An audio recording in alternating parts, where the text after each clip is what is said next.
The morning Marcus and Maya Carter found $42 million hidden beneath the floorboards of their father's pawn shop, the Philadelphia sky hung heavy with November rain. They weren't looking for money. They were looking for answers about why their father had disappeared 3 months earlier, leaving behind only debts, whispers, and a business everyone said two 23-year-old kids couldn't possibly run. Before we continue with this incredible story, if you're enjoying this content, please hit that like button and subscribe to the channel. It really helps us bring you more stories like this one. The Carter family pawn and loan had stood on the corner of Broad and Morris in South Philadelphia for 47 years. Their grandfather had opened it in 1978, back when the neighborhood was different, when handshake deals meant something and people knew their neighbors' names. Their father, Raymond Carter, had taken over in 2005, expanding the business but never quite capturing the magic his own father had possessed. Marcus remembered the shop from his childhood as a place of wonder. Glass cases filled with watches that told stories of forgotten anniversaries, guitars that had once played in dive bars across the city, wedding rings that represented both promises and heartbreak. His father would let him sit behind the counter on Saturday mornings, teaching him how to evaluate gold, how to spot a fake, how to read people's faces when they walked through the door carrying their grandmother's jewelry or their dead husband's tools. Maya had different memories. She remembered the stress lines deepening around their father's eyes, the phone calls he'd take in the back room with the door closed, the way he'd started drinking scotch at lunch instead of waiting until evening. She'd studied business at Temple University specifically to help him modernize, to bring the shop into the digital age, but he'd resisted every suggestion. "This isn't Amazon," he'd say. "This is about people, not algorithms." Then on August 15th, Raymond Carter locked up the shop at 6 p.m., got into his 2012 Honda Accord, and vanished. No note, no phone call. His apartment in Queen Village looked like he'd just stepped out for groceries. His bank accounts showed regular activity up until that day, then nothing. The police had few leads and even less interest in a middle-aged black man who'd probably just decided to start over somewhere else. Marcus and Maya knew better. Their father wouldn't have abandoned them. Something had happened, and the only clues they had were in the pawn shop he'd left behind. The business was drowning in debt.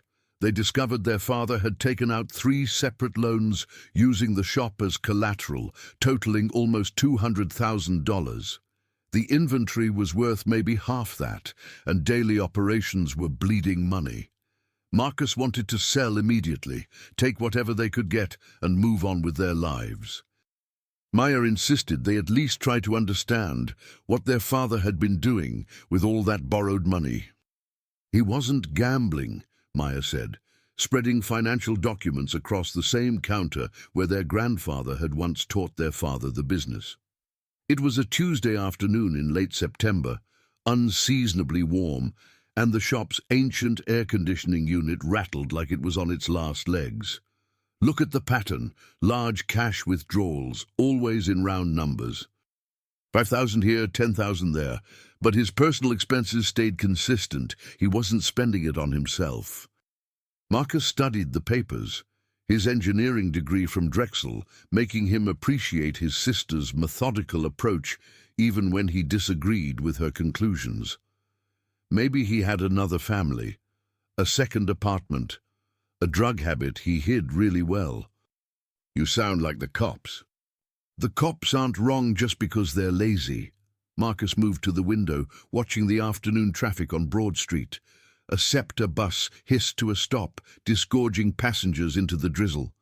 "We can't keep this place open, Maya, even if we wanted to. The rent alone is killing us, and we're not even covering utilities." But Maya had inherited their father's stubbornness along with his business. She'd taken a leave of absence from her job at a consulting firm, cashing in vacation days and calling in favors, convinced that if she could just find the missing piece, everything would make sense. She'd reorganized the inventory, digitized the records, reached out to their father's old contacts in the second-hand market. Most of them were sympathetic but unhelpful. A few were openly hostile, mentioning debts Raymond had left unpaid, deals that had gone sour. The first week of running the shop was brutal. Marcus had to learn the business from scratch, and Maya discovered that her business school education hadn't prepared her for the reality of dealing with desperate people. A woman came in on Monday morning with her wedding ring, tears streaming down her face as she explained she needed money for her son's medication. Maya gave her twice what the ring was worth and watched her brother shake his head. "We can't do that for everyone," Marcus said after the woman left. "We're barely surviving as it is." "I know, but did you see her face? That ring was all she had left of her marriage, and she was pawning it to help her kid." Maya turned the ring over in her hands, noting the inscription inside. "Forever. Tom and Linda, 1998. 26 years of forever, reduced to $300 in cash." Marcus softened slightly. "Dad would have done the same thing. He always said the shop was about helping people as much as making money. That's why we're in this mess." But the mess deepened daily. The electric bill was 2 months overdue, threatening disconnection. The security system needed repairs they couldn't afford. The roof leaked when it rained, and it rained constantly that September. They ate ramen noodles for dinner and learned to ignore the collection calls that came in waves throughout the day. Wednesday brought a regular customer, an elderly man named Robert, who'd been coming to the shop since their grandfather's time. He wanted to sell a pocket watch collection he'd been building for 40 years. Marcus evaluated the pieces carefully, remembering his father's lessons about checking movements and authenticity. They were worth about $8,000 wholesale, maybe $12,000 retail, if they could find the right buyers. "I can give you $5,000, Marcus said, hating himself for lowballing, but knowing they didn't have the cash flow to be generous. Robert's face fell. "Your father would have given me $7. "Our father isn't here." The words came out harsher than Marcus intended. "I'm sorry, Robert. That's the best I can do right now." The old man gathered up his watches and left without selling. Maya watched him go, seeing the disappointment in his stooped shoulders, and felt something crack inside her chest.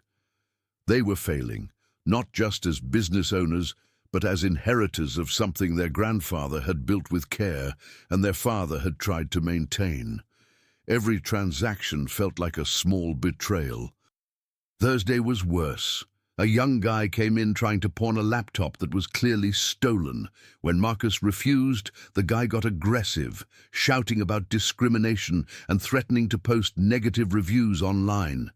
Maya had to call a regular customer who worked as a security guard at Jefferson Hospital to come stand in the shop until the guy left.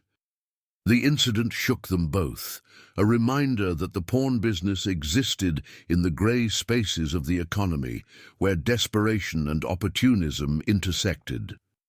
By Friday, Maya was ready to accept Marcus's suggestion that they just sell everything and walk away. Then an elderly woman came in with a box of costume jewelry, asking for $20 to buy groceries. Maya went through the box mechanically, expecting nothing valuable, when something caught her eye. A brooch that looked like cheap rhinestones, but when she examined it under the loupe, the stones had the telltale characteristics of actual diamonds. "Ma'am, where did you get this?" Maya asked carefully. "My mother left it to me. She worked as a maid for a wealthy family in Chestnut Hill back in the 50s. They gave her that as a gift when she retired. I always thought it was costume jewelry, never worth much." Maya's hands were shaking as she tested the stones more thoroughly. They were real, good quality, probably worth $15,000 if properly marketed. She could have given the woman her $20 and kept the brooch, making a huge profit. The woman would never know the difference. Instead, Maya said, "I can't accept this for $20. This is real. The stones alone are worth thousands. You should take it to a proper jewelry store, get it appraised by someone who specializes in estate jewelry." The woman looked at Maya like she'd spoken a foreign language. "You're telling me it's worth money? Real money?" "Real money. Maybe enough to cover your groceries for a year." Maya wrote down the names of 3 reputable dealers in Center City, made the woman promise she'd get multiple appraisals before selling. After the woman left, Marcus looked at his sister with something like respect. "You know we could have used that profit." "I know, but it wouldn't have been right. Dad always said you can't build a business on cheating people who trust you." Maya returned to the inventory spreadsheet she'd been building, trying to make sense of their father's chaotic record-keeping. That evening, as they locked up, Marcus noticed Maya staring at a photograph on the office wall. It showed their grandfather standing in front of the shop on opening day in 1978, young and proud, his whole future ahead of him. Next to him stood a much younger Raymond, maybe 25 years old, looking at his father with undisguised admiration. "You think Grandpa would be disappointed in us?" Marcus asked. "I think he'd understand. The world's changed. You can't run a pawn shop the old way anymore. People can sell stuff online, get money from apps on their phones. We're competing with technology and losing." Maya touched her grandfather's face in the photograph, remembering how he used to slip her candy from the jar he kept behind the counter.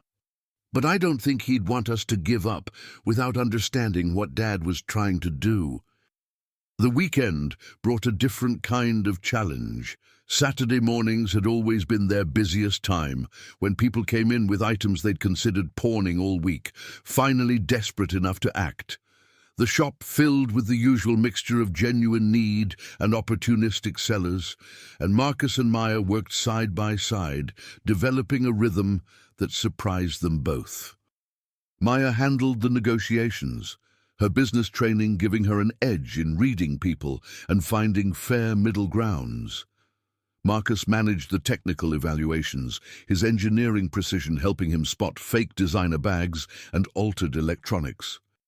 Together, they were more effective than either had expected, and by Saturday afternoon, they'd actually turned a small profit for the first time since taking over.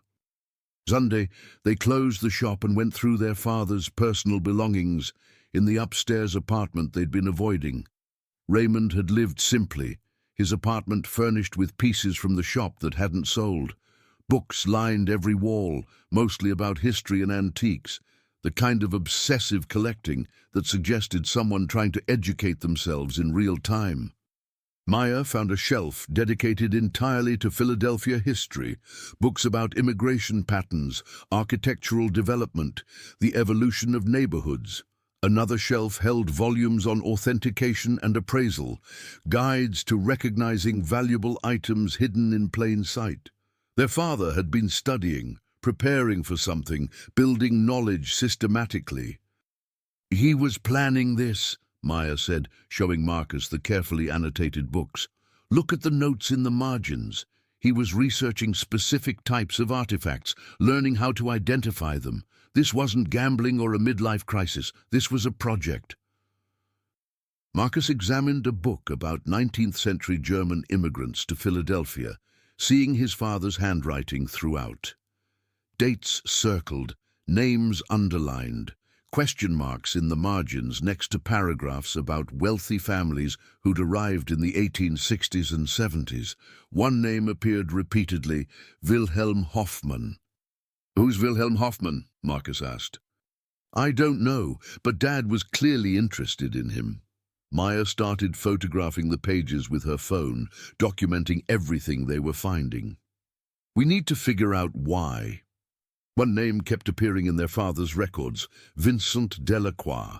The entries were vague, just VD, consultation, followed by substantial cash payments. Maya had tried Googling the name, but found dozens of possibilities and no clear connection. It wasn't until she was going through their father's desk in the shop's cramped back office that she found a business card tucked inside an old copy of the Philadelphia Inquirer. The card was elegant, cream-colored stock with embossed lettering, Vincent Delacroix, Private Authentication and Acquisition Specialist. A phone number, nothing else. Maya had called 3 times, always reaching voicemail, never getting a callback. On her 4th attempt, someone answered. "You're Raymond's daughter." It wasn't a question. The voice was older, refined, with an accent Maya couldn't quite place. European, maybe, or someone who'd spent time there. "You know my father?" "I knew him, yes. Past tense seems appropriate, given the circumstances." Maya's hand tightened on her phone. "What circumstances? Do you know where he is?" A long pause. Traffic sounds in the background on Delacroix's end. "I think we should meet, but not at the shop. Do you know McGillen's Old Ale House?" They met on a Thursday evening in October.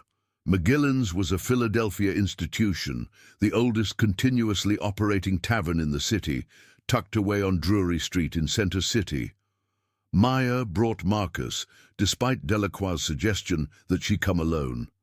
They found him in a back booth, a thin man in his 70s with silver hair and eyes that seemed to catalogue everything they touched. "You have your father's chin," Delacroix said to Marcus, "and you have his skepticism. Good, you'll need it." "Need it for what?" Marcus asked. Delacroix ordered them drinks.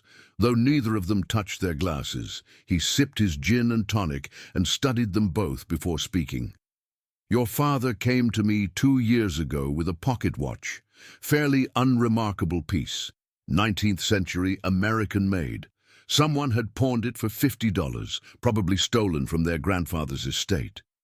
Raymond had a good eye, though. He noticed the inscription inside was in Russian, which was unusual for an American-made piece from that era.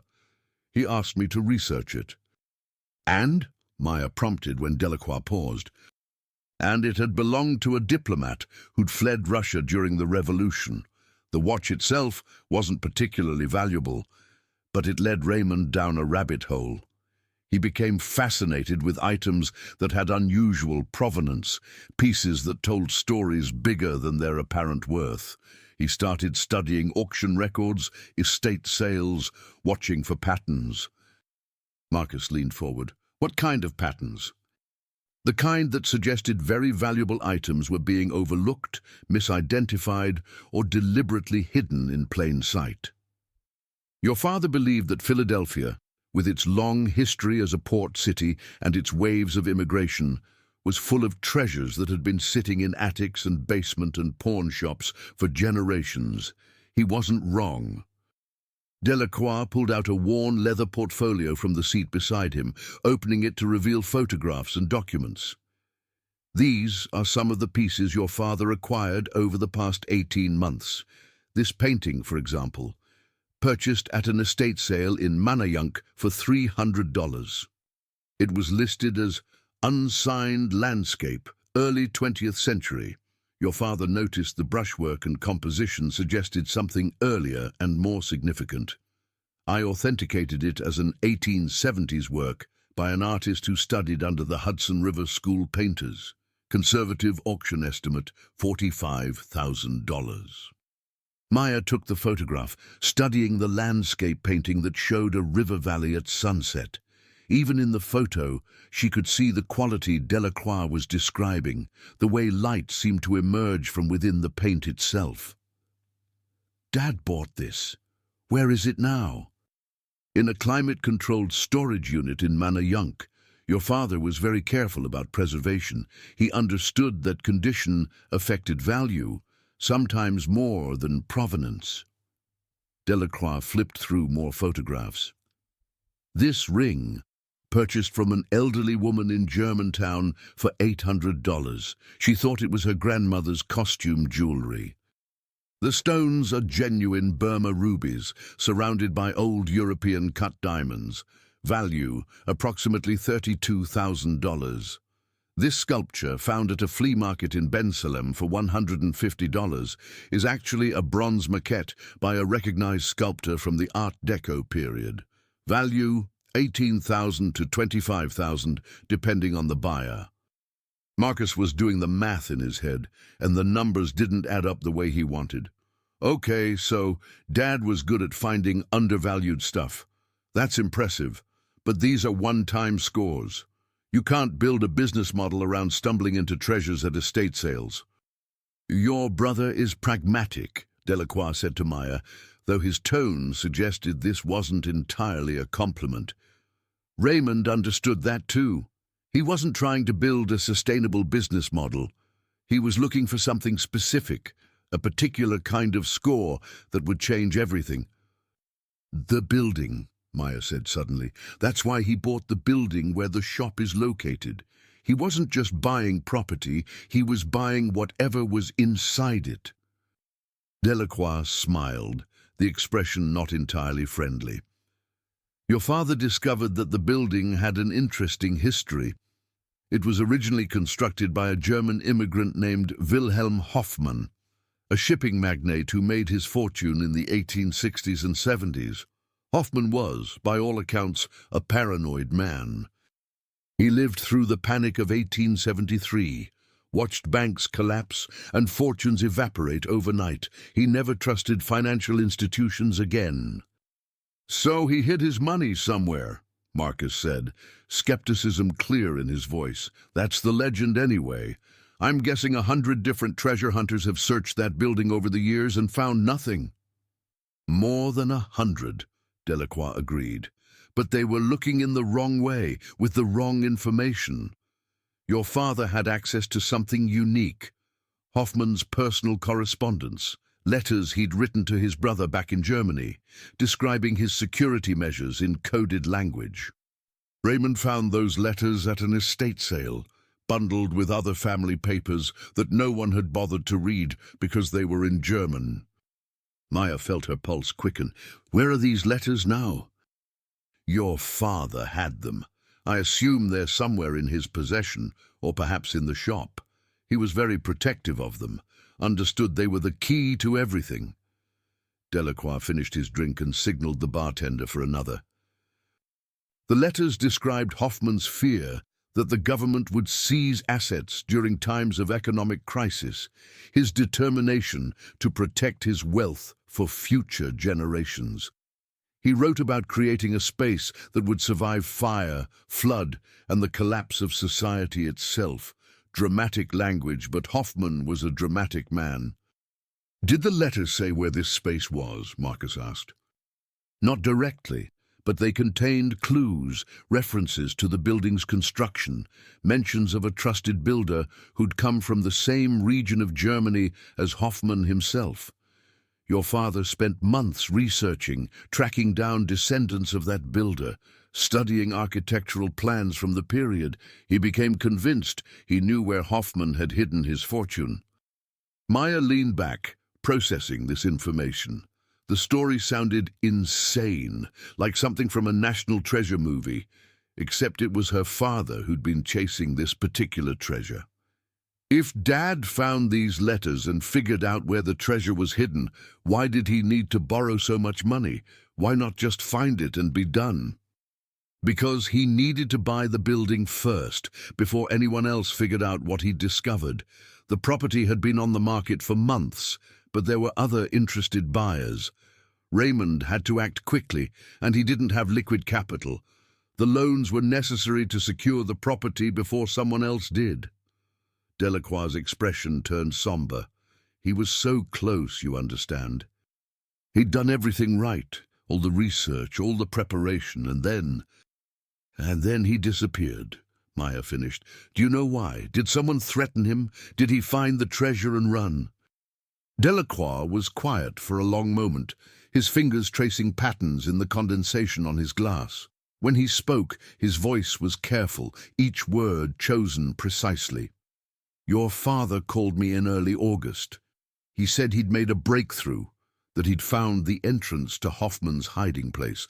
He wanted me to come evaluate what he'd discovered, help him with authentication and sale. We scheduled a meeting for August 20th. He never showed up. I tried calling, got no answer. I assumed he'd gotten cold feet or found another buyer who offered better terms. But you don't really believe that, Marcus said. No, I don't. Raymond was excited, almost giddy when we spoke that last time. He wasn't going to disappear voluntarily, not when he was so close to realizing his dream. Delacroix pulled out a card, placing it on the table between them. If you find anything, if you discover what happened to your father or what he was looking for, I'd appreciate it if you'd contact me. I have buyers who would be interested in Hoffman's treasure, assuming it exists. I could negotiate favorable terms for you. Maya pocketed the card, but didn't commit to anything. Why are you telling us all this? What do you get out of it? Besides a percentage of any sale. Peace of mind, I suppose. Raymond was a good man, one of the few honest people I've dealt with in this business. If something happened to him because of this treasure hunt, I'd like to know. And if the treasure actually exists, I'd like to see it properly authenticated and sold, not lost again to time and ignorance. They talked for another half hour, Delacroix providing details about the pieces Raymond had collected, the storage unit where they were kept, the contacts in the auction world who might be interested in purchasing the inventory. He gave them keys to the storage unit, along with a detailed inventory list he'd maintained. Everything was documented, professional, exactly what they'd needed. As they left McGillen's and walked back through the drizzly Philadelphia evening toward Marcus's car, neither twin spoke for several blocks. Finally, Marcus broke the silence. That guy knows more than he's telling us. Obviously, the question is whether he's trying to help us or manipulate us into doing something that benefits him. Can't it be both? Marcus unlocked his car, a 10-year-old Toyota that seemed impossibly mundane after a conversation about hidden treasures and disappeared fathers. He wants us to find whatever Dad was looking for. Whether that's because he's genuinely concerned or because he wants his cut, I can't tell. Maya climbed into the passenger seat, pulling out the business card Delacroix had given her. The embossed lettering felt expensive under her fingertips, the kind of quality that suggested success and legitimacy. Tomorrow we visit that storage unit, see if Dad's collection is actually as valuable as Delacroix claims. And if it is, then we sell it, pay off the loans, and try to move on with our lives. But even as she said it, Maya knew she was lying. The mystery had its hooks in her now, the puzzle of what her father had been doing and why he'd disappeared. She wasn't going to be satisfied with selling off his collection and walking away. She needed to understand, needed to follow the trail to its end, whatever that turned out to be. Maya felt something click in her mind. The loans. He was buying things, wasn't he? Building a collection. An inventory, Delacroix corrected. He wasn't a collector, he was a businessman. But yes, he was acquiring specific pieces, things he believed would appreciate dramatically once properly authenticated and marketed. I helped him with the research and authentication. He paid me well for my expertise. Where is he? Marcus asked bluntly. Delacroix's expression shifted, something like genuine sadness crossing his features. I don't know. I wish I did. The last time I saw Raymond was in mid-August. He'd made a significant discovery, something he was very excited about. But he wanted to verify it himself before involving me. He said he'd call in a few days. He never did. They talked for another hour, but Delacroix claimed to know nothing more about their father's disappearance or what he'd discovered. He provided copies of authentication reports he'd done for Raymond, documents that confirmed their father had indeed been building a valuable inventory. Paintings misattributed to unknown artists were actually works by recognized masters. Jewelry that appeared to be costume pieces contained genuine stones. Furniture that looked Victorian was actually colonial era. Conservative estimates put the collection's value at over $400,000. But that's not enough, Maya said as they walked back to Marcus's car through the chilly October night. The inventory's worth maybe $400,000, but he borrowed $200,000 and spent more than that acquiring pieces. Even if we sold everything tomorrow, we'd barely break even. Maybe breaking even is the best we can do, Marcus replied. At least then we could move on. But Maya couldn't move on. The mystery had hooked her, and more than that, she felt closer to her father than she had in years. Going through his notes and records, she could see his thought process, his excitement, his determination. He'd been on to something, she was certain of it, something bigger than anything Delacroix knew about. The answer came to her on a Tuesday night in early November. She'd been sleeping at the shop, unable to afford her apartment rent and the shop's overhead simultaneously. Marcus had offered to let her stay with him and his girlfriend in their place in Fishtown, but Maya had declined. She felt like she needed to be in the space their father had occupied, breathing the same air, touching the same surfaces. She was lying on an inflatable mattress in the back office, unable to sleep, when she remembered something their father used to say when she was young. The real treasure is always underneath. She'd thought he meant it metaphorically, about looking beneath surface appearances. But what if he'd meant it literally? The shop had a basement, but they'd always been told it was just for storage, filled with junk and old fixtures. Their father had kept it locked, said the stairs were dangerous, and there was nothing down there worth seeing. Maya had accepted that explanation as a child, and never questioned it as an adult. Until now. She found the basement key on their father's keyring, hidden among a dozen others. The door was behind the counter, painted the same color as the wall, easy to overlook. She'd walked past it thousands of times. The stairs creaked under her weight, and the air below was thick with dust and the smell of old paper. She used her phone's flashlight to navigate, finding the switch for an overhead bulb that barely cut through the darkness. The basement was exactly as advertised, full of junk, broken display cases, outdated electronics, boxes of paperwork from decades past. But Maya had her father's eye now, the ability to see potential beneath surface chaos. She started methodically going through boxes, and within an hour she'd found the first real clue. It was a leather journal, hidden inside a box labeled Tax Records 1985 to 1990. The journal was new, though, no more than a few years old, and it was in their father's handwriting. Page after page of notes, sketches, calculations. He'd been researching a building, this building, the very structure that housed Carter Family Pawn. According to their father's notes, the building dated to 1872. It had originally been a private residence built by a German immigrant named Wilhelm Hoffmann, who'd made his fortune in shipping. Hoffmann had been obsessed with security, convinced that banks couldn't be trusted.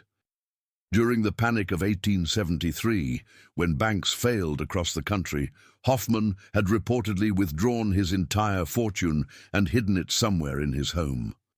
The property had changed hands numerous times over the decades.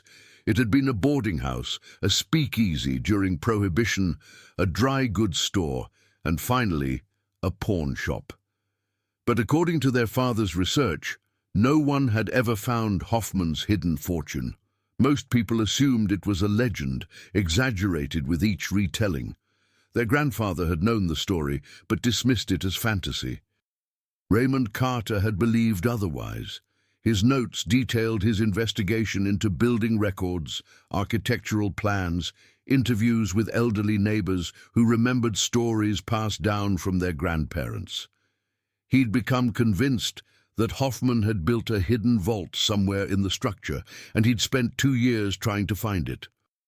Maya called Marcus immediately, her hands shaking as she held her phone. "You need to come to the shop right now. I found something." Marcus arrived 40 minutes later, dressed in sweatpants and looking concerned. "It's 3 in the morning, Maya.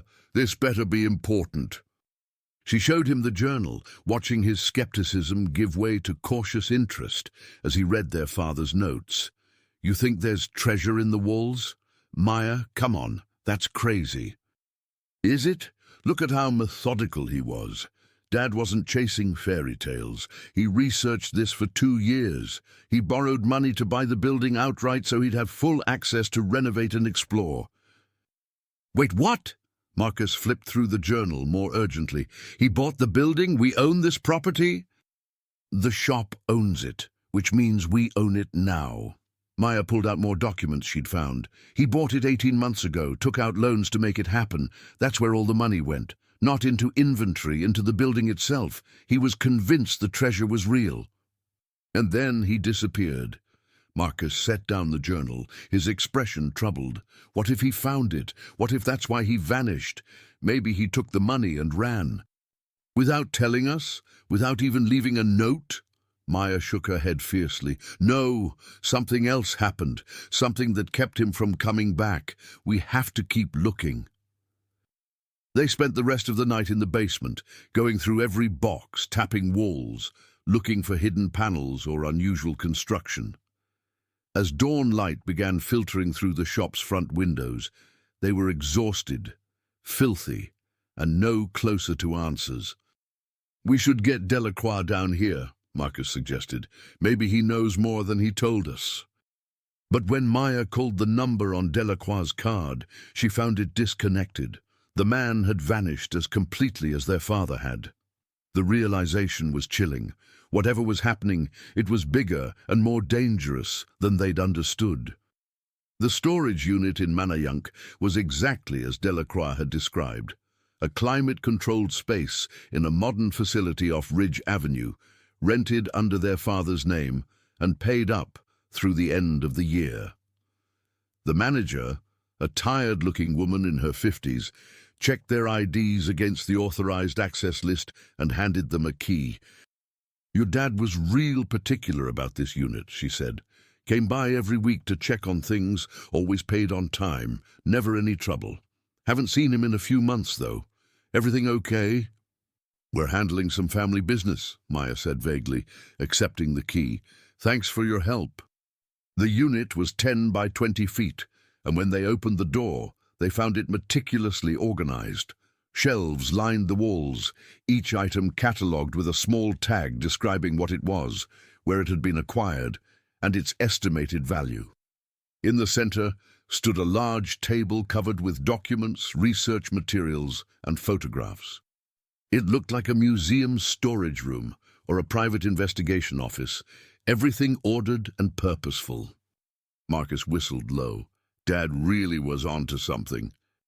They spent hours going through the collection, comparing each item to Delacroix's inventory list. Everything he'd mentioned was there, along with dozens of other pieces. The painting from Manayunk, the ruby ring from Germantown, the bronze sculpture.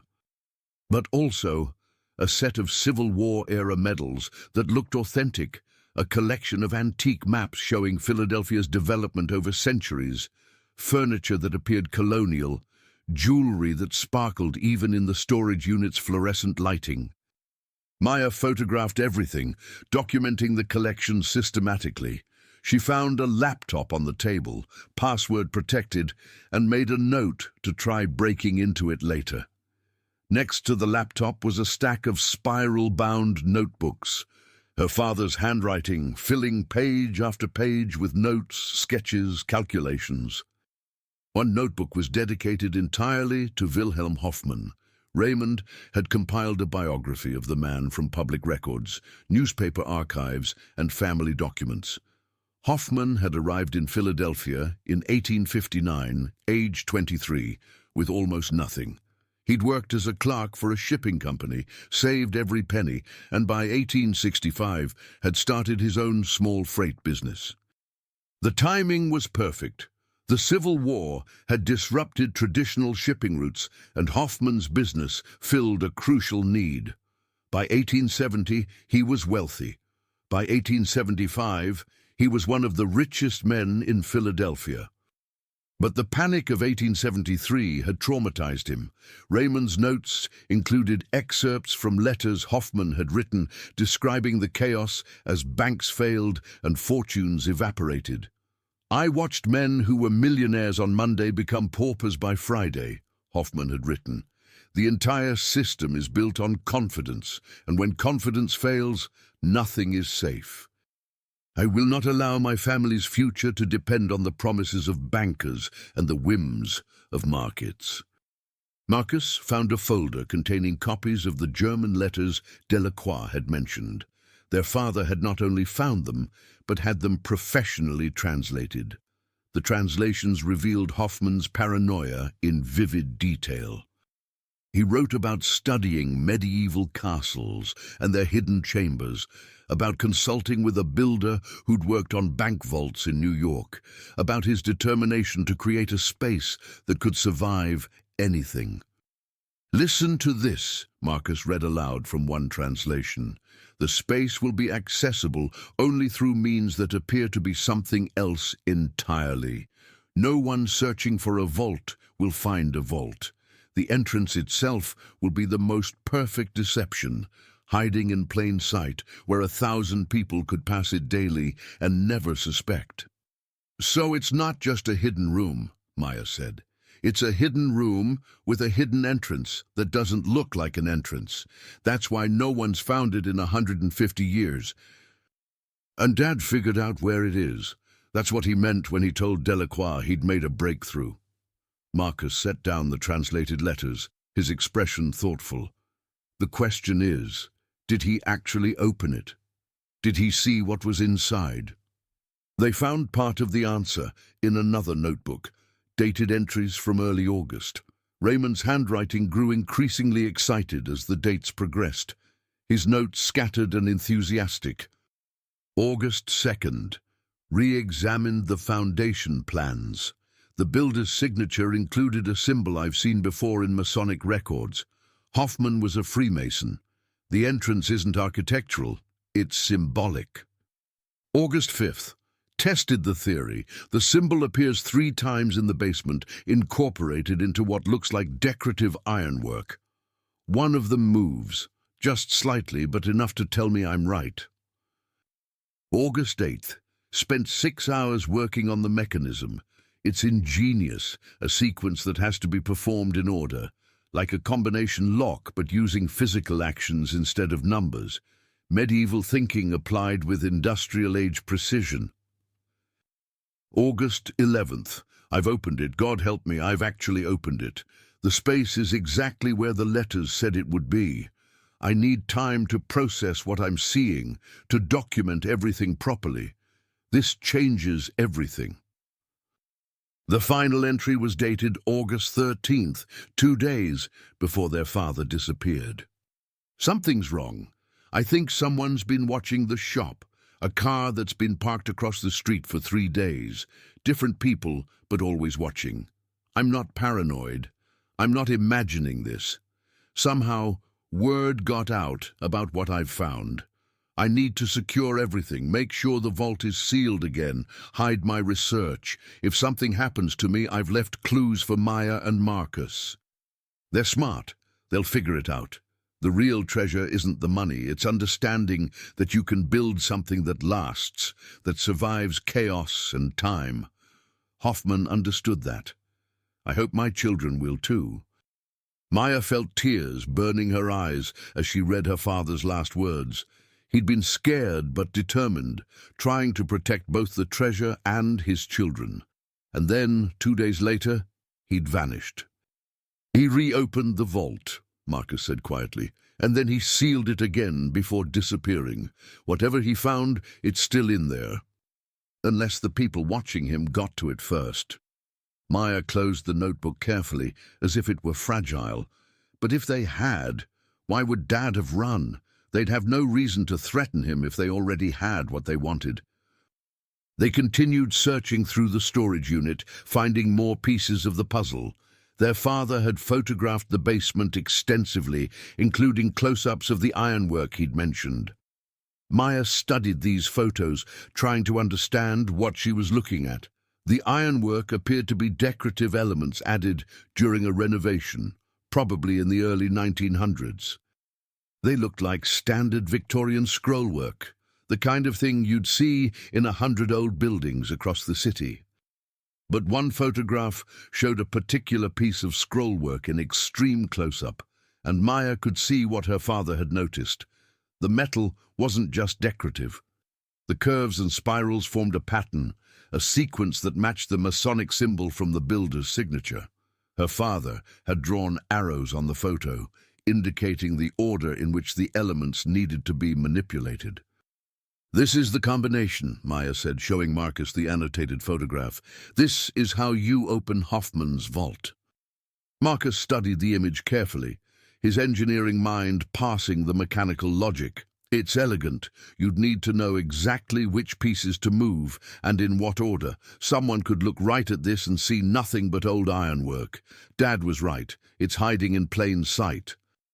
They loaded Raymond's laptop and notebooks into Marcus's car, along with the key photographs and documents. The rest of the collection would stay in storage for now, safe and secure. They needed to understand what their father had discovered before they made any decisions about what to do with his accumulated treasures.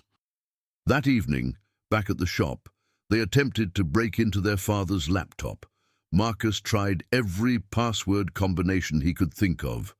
Birthdays, addresses, favorite books, childhood pets. Nothing worked. After an hour of failed attempts, the laptop locked them out entirely, requiring a recovery code they didn't have. "We could take it to a computer repair place," Marcus suggested, "someone who specializes in data recovery. And explain that we're trying to break into our missing father's encrypted laptop. That won't raise any red flags." Maya rubbed her tired eyes, the stress and exhaustion of the past weeks catching up with her. "Let's focus on what we can access. The photographs, the notebooks. We have enough to attempt opening the vault ourselves." "Tonight?" "No, not tonight. We need to be smart about this. If Dad was right and people were watching him, they might be watching us too. We need to be careful, make sure we're not leading anyone to the treasure." Maya glanced toward the shop's front windows, suddenly conscious of the darkness outside, the parked cars across the street that could contain anyone. "Let's close up. Go stay with you and Christina tonight. Tomorrow we plan properly. Make sure we know exactly what we're doing before we attempt anything." They locked up the shop carefully, checking the security system twice. As they walked to Marcus's car, Maya couldn't shake the feeling of being observed. Nothing obvious, no suspicious vehicles or lurking figures, just an intuition that prickled at the back of her neck. She thought about her father feeling this same sensation, knowing someone was watching, not knowing who or why. The next morning brought a development that changed everything. Maya woke up on Marcus and Christina's couch to find her phone buzzing with notifications. Someone had broken into the storage unit in Manayunk overnight. The facility's security footage showed two people in masks, moving efficiently, clearly knowing what they were looking for. They'd bypassed the unit's lock in under 3 minutes and spent 40 minutes inside before leaving with several boxes. Maya called the storage facility manager, her heart racing. "What did they take?" "I can't tell exactly, but they were carrying boxes. The police are here now, taking fingerprints and reviewing footage. You'll need to come in and report what was stolen." By noon, Maya and Marcus were at the facility, going through what remained of their father's collection. The thieves had been selective and knowledgeable. They'd taken the laptop, all of Raymond's research notebooks, the photographs showing the ironwork sequence, and the most valuable pieces from the collection, the painting, the sculpture, the ruby ring. They'd left the rest, either because they couldn't carry everything or because they only wanted specific items. "They knew exactly what to take," Marcus said, furious and shaken. "This wasn't random. Someone knew about Dad's research, knew about the treasure, and they just stole our only guide to finding it." But Maya was thinking about what the thieves had left behind. The shelves still held dozens of items, the collection's less valuable pieces. And on the floor, partially hidden under the table, she found something the thieves had apparently dropped or overlooked. A single photograph, face down, that had fallen from one of the boxes they'd taken. She turned it over and felt her breath catch. It was one of her father's photographs showing the basement ironwork. But this wasn't one of the close-up shots showing the sequence. This was a wider angle, showing the entire north wall of the basement. And in the corner, barely visible in the shadows, Raymond had drawn an arrow in red ink, pointing to something Maya and Marcus had never thought to examine. Not the ironwork itself, but the floor beneath it. She pocketed the photograph before the police could ask about it. Some evidence needed to stay private, at least until she understood what it meant. They kept the shop running through November barely. Marcus took time off from his engineering job to help, and together they managed to keep the lights on and the bills mostly paid. They sold off some of the authenticated inventory at the prices Delacroix had suggested, which gave them enough breathing room to think. And they kept searching the basement. Every night after closing, they'd head down into the dusty darkness, armed with tools and determination. Marcus used his engineering background to study the building structure, identifying areas where the original construction might have included hidden spaces. Maya pored over their father's notes, trying to decode his thinking, following the breadcrumbs he'd left behind. The breakthrough came 3 weeks before Thanksgiving. Marcus had been examining the basement's north wall, which formed the foundation of the building. Something about its thickness bothered him. According to the architectural plans their father had obtained, the foundation wall should be about 18 inches thick, but Marcus's measurements suggested it was closer to 4 feet. "There's space behind here," he said, tapping the wall. "A cavity. Could be structural, but it's worth checking." They started removing the drywall that had been installed over the old stone foundation, probably sometime in the 1970s. The work was slow and messy, and twice they had to stop because customers came into the shop upstairs. But by late afternoon, they'd exposed a section of the original stone wall and found a seam, barely visible, camouflaged by over a century of dirt and age, but definitely there. A section of the wall that didn't quite line up with the rest. Stone blocks that seemed just slightly different in color and texture. "Dad found this," Maya whispered. "This has to be what he discovered." They worked carefully, documenting everything with photos and video. The seam outlined a space about 3 feet wide and 5 feet tall. Marcus found the mechanism by accident, pressing against a particular stone that gave way slightly under his hand. Something inside the wall clicked, and the entire section swung inward like a door, revealing darkness beyond. The smell that emerged was stale and old, air that hadn't circulated in decades, maybe longer. Maya shined her flashlight into the opening, and both of them gasped. It was a room, about 8 feet by 10 feet, with a low ceiling. The walls were lined with wooden shelves, and on those shelves were boxes. Dozens of them, old wooden crates and metal strongboxes, all carefully labeled in faded German script. "My God," Marcus breathed. "He actually found it."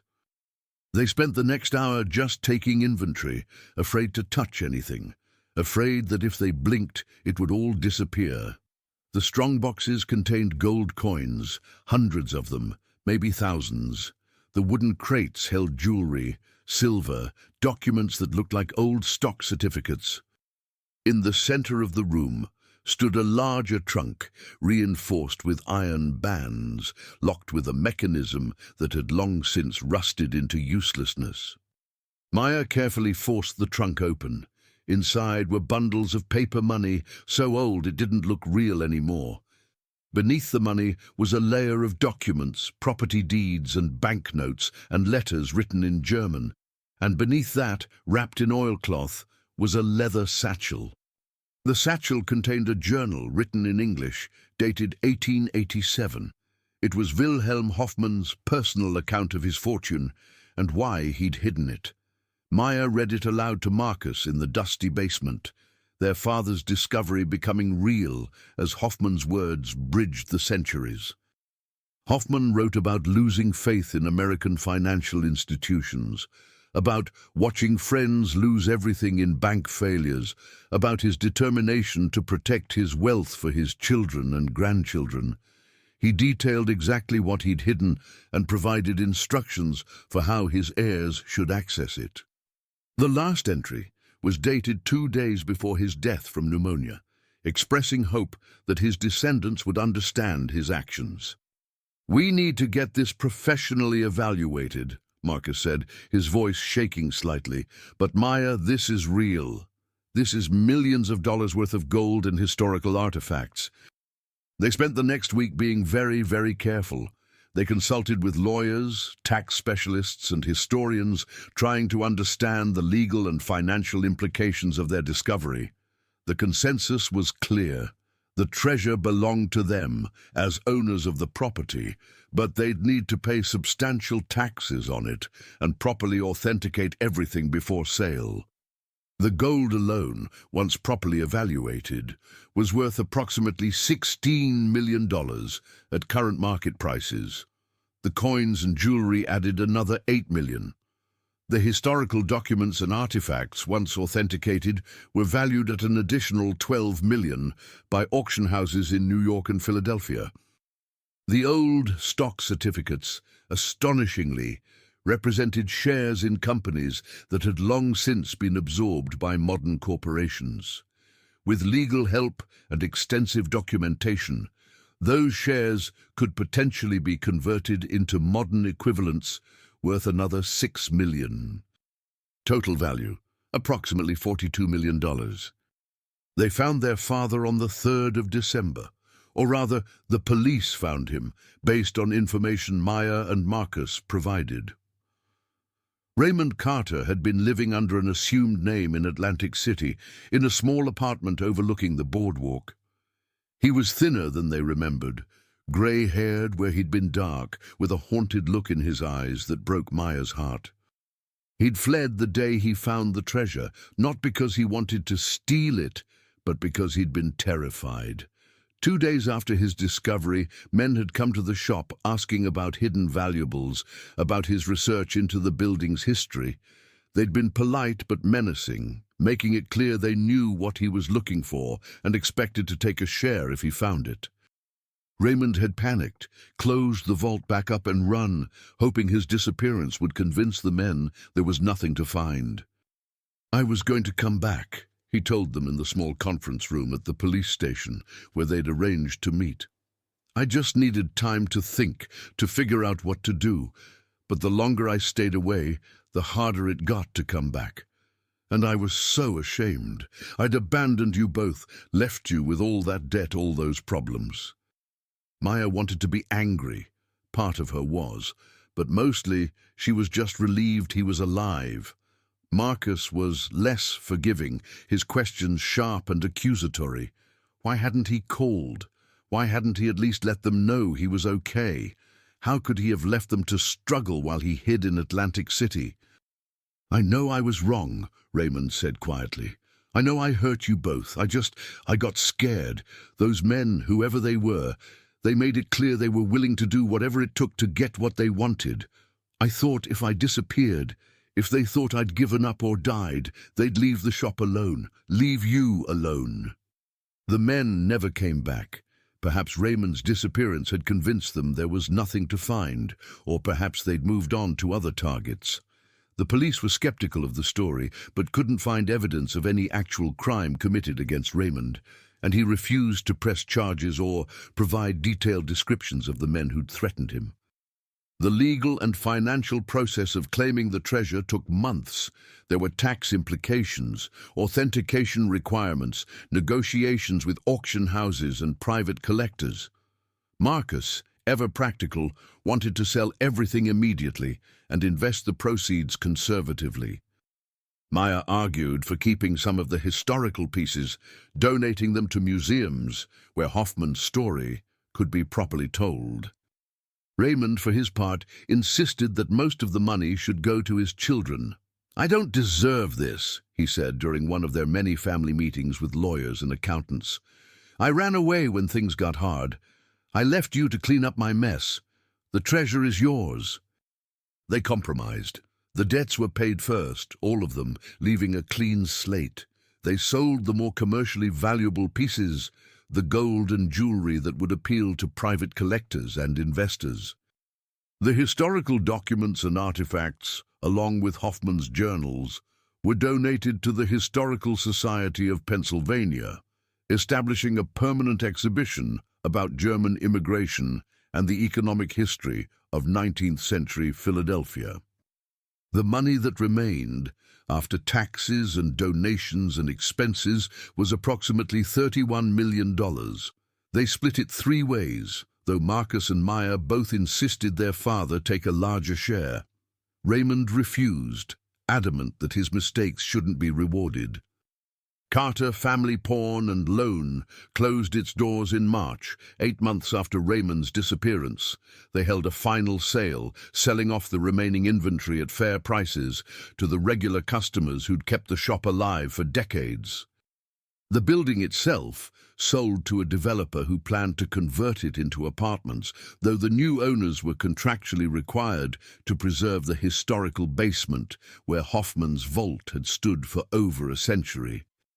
Maya used her share of the money to start a consulting firm focused on helping family businesses navigate transitions and crises. She'd learned too much about how quickly things could fall apart when communication broke down and fear took over. Her father's mistakes had taught her valuable lessons about transparency and trust, lessons she wanted to share with others. Marcus returned to engineering, but also began teaching part-time at Drexel, mentoring students who came from complicated backgrounds, trying to give them the guidance he wished he'd had. He and his girlfriend bought a house in West Philadelphia, close enough to the old neighborhood to stay connected to their roots. Raymond Carter spent a year in therapy, working through the shame and fear that had driven him to flee. Eventually, he moved to New Mexico, seeking space and solitude, but he called his children every week and visited Philadelphia twice a year. The distance, paradoxically, brought them closer than they'd been in years. Without the weight of the failing business and the secrets it held, they could just be a family again. The story made the papers, though Maya and Marcus refused most interview requests. Local twins discover hidden fortune in family business, read the headline in the Philadelphia Inquirer. The article touched on Hoffman's story, the building's history, and the Carter family's discovery, but respected their privacy about the personal details. Vincent Delacroix never resurfaced. Maya sometimes wondered if he'd been real or if he'd been connected to the men who'd threatened their father. The authentication documents he'd provided were genuine, verified by other experts. But the man himself remained a mystery, just another layer in a story full of secrets and revelations. 2 years after finding the treasure, Maya and Marcus stood together on the corner of Broad and Morris, looking at the building that had been their family's business for 47 years. The ground floor was now a trendy coffee shop, the upper floors converted to loft apartments. A small bronze plaque near the entrance commemorated the building's history, mentioning Hoffman and his hidden vault, though not providing details about what had been found. "Do you think we did the right thing?" Marcus asked. "Selling the building, closing the shop?" Maya considered the question. The old shop had represented so much, generations of family history, their grandfather's dream, their father's burden. But it had also become a trap, holding them to expectations and obligations that didn't fit who they actually were. "I think we did what we needed to do," she said finally. "The shop was important, but it wasn't everything. We found something more valuable than Hoffman's gold in that basement." "What's that?" "We found out who we actually are when everything else is stripped away. We found out we could trust each other, count on each other. That's worth more than $42 million. Marcus smiled, putting his arm around his sister's shoulders. "You've gotten philosophical in your old age." "I've gotten honest." Maya leaned into her brother's embrace, watching the autumn light play across the building's facade. "Dad tried to protect us by keeping secrets, and it almost destroyed everything. I'm not making that mistake." They walked back to Marcus's car, parked a block away on a street that had been part of their childhood geography. The neighborhood was changing, as all Philadelphia neighborhoods eventually did, cycles of growth and decline and renewal. But some things remained constant. The smell of cheese steaks from the corner shop, the sound of Scepter buses hissing to stops, the feeling of belonging to a place that belonged to you in return. The story of the Carter twins and the $42 million treasure became part of Philadelphia lore, told and retold, exaggerated and embellished with each telling.